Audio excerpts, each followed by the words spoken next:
So you said no to a pizza for breakfast or a new toy every time you visit the mall? And each time, just like clockwork, the whining begins. From toddlers to teens, all children know how to argue. And you tried everything, but the whining won't end.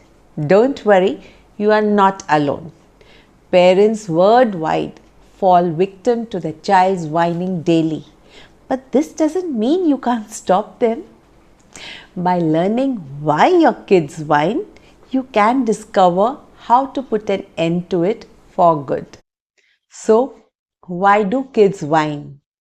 Because it works for your kids, that is. When your kids whine and negotiate, they secure a big chunk of your attention. Kids don't whine to intentionally irritate us, but they whine because they haven't learned a positive and productive way to get our attention or have their needs met. Let's face it, parents are the busiest creatures on the planet, and there are about 1 billion things competing for our time and attention, isn't it? But when kids aren't getting as much positive attention as they need from us, they'll experiment with different ways of getting our attention. Whining, shouting, tantrums, you get the idea. And of course, when kids whine, we typically respond with a correction or a reprimand. Not exactly the positive attention they were looking for, but it worked to get our attention. When kids whine and parents give in, kids realize that whining gets them what they want, the attention they crave, and maybe even all the other things they want. But giving in to demands like one more hour of television or yet another purchase they want you to make isn't the only way we reward our kids' whining. Just responding, even if it's to reprimand them, gives a child payoff. Picking up the child or responding with an annoyed remark, "Enough, stop whining," still gives the child attention, even though it wasn't the positive attention the child really wanted. And now the child is more likely to whine again and again to get the same result. So, what do parents do? Kids may not understand what complaining or whining even is.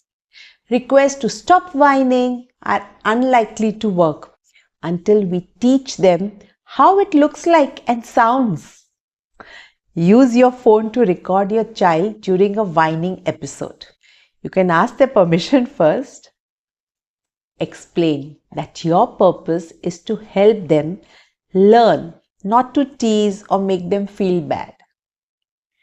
Then record them, saying something positive. Ask them to compare the two recordings and how they feel while listening to it. Model a whining voice yourself. Ask them, "Do you like mummy's whining voice, or would you rather hear my normal voice? Which one makes you want to do what I ask?" Discuss the nice or the calm voice inside everyone. How does that voice sound? Practice asking for things with a calm voice, the one that sounds clear and steady versus the high-pitched and the whiny one. Praise the nice, strong voice every time you hear it. Remember to praise their efforts to use that voice. Active listening is the kind of listening that makes kids and even adults feel heard. Rather than simply hearing the words, it requires parents to give their full attention. Making eye contact, not interrupting, and accepting without judging are the key aspects of this communication technique. It's tempting to shut down complaining or offer reasons why a complaint is wrong. Remember that most feelings pass quickly if we let them, and blocking the expression of dissatisfaction can make them stick around. One powerful way to listen and validate is through the I hear you and method. Let me tell you. If your child whines because a sudden cloudburst ruins their swimming class time, you might say, I hear that's not what you wanted.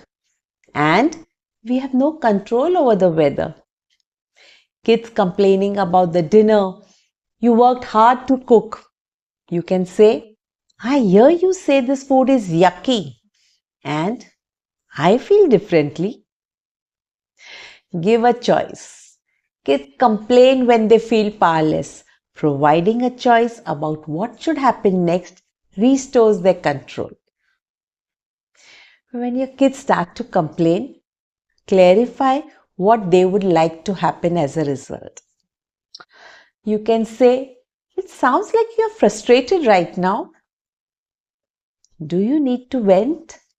Or do you want to make a plan? Give them a choice.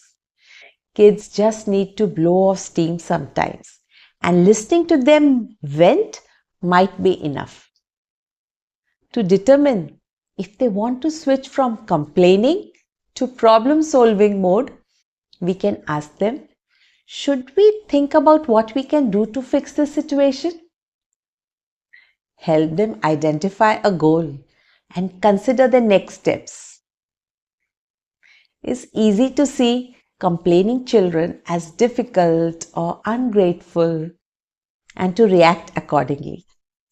Teach kids to rephrase complaints as a want or a wish. Let me give you some examples of how you can reframe them, how they can reframe them. Say when your child says he's bored, say, you wish this was more interesting. The hidden message here is you are a child who likes interesting things. Or if your child complains, you are not the boss, you say, you want to be in charge. The hidden message here is you are a child who appreciates independence. If we hear complaints as messages of our child's underlying strengths, they are much easier to address. One way to deal with whining and complaining is to give a time limit. You can say, you have 2 more minutes to talk about this. Then we are going to talk about something different. Or you can say one more negative thing, but then I want to hear 5 positive things that happened today. Another option could be to set aside a daily complaint time.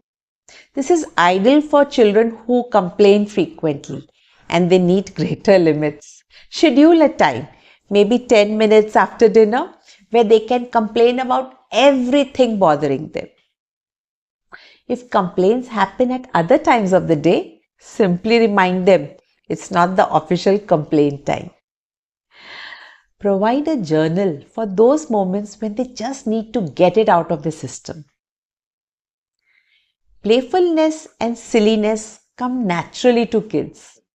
Even during their toughest moments, here are some ideas on how you can respond playfully to your kids' complaints. Have the kids say opposite of what they feel. For example, if your child is whining about going to school, ask him to say, I like school and I want to go 5 times in a row. Or if your child says she hates sharing toys with a brother, make her say, sharing is my favorite thing 5 times. Pretty soon, you may be laughing together. Once kids know about their strong voice and how to use it, playfully offer to find it when it disappears. When they complain, again ask, hey, where did your strong voice go? It was here a minute ago. Help me look. Is it under the chair? Or is it in the toy box? Hey, you found it. Now let me hear you use it. Books provide another direct route to silliness and perspective. The You Wouldn't Want to Be series by Celeria Publishing House tells kids why life as a polar explorer or on Apollo 13, among many others, was not at all it's cracked up to be. If fiction is more their thing, try the book Monsters Eat Whiny Children by Bruce Kaplan. In this book, the monsters themselves are so busy whining and complaining that luckily the kids are able to escape with an important lesson. And last but not the least, gratitude. It is the opposite of complaining. When we focus on what we are thankful for, rather than things we are dissatisfied with, we feel happier. When your child complains, empathize and then help them notice the positive.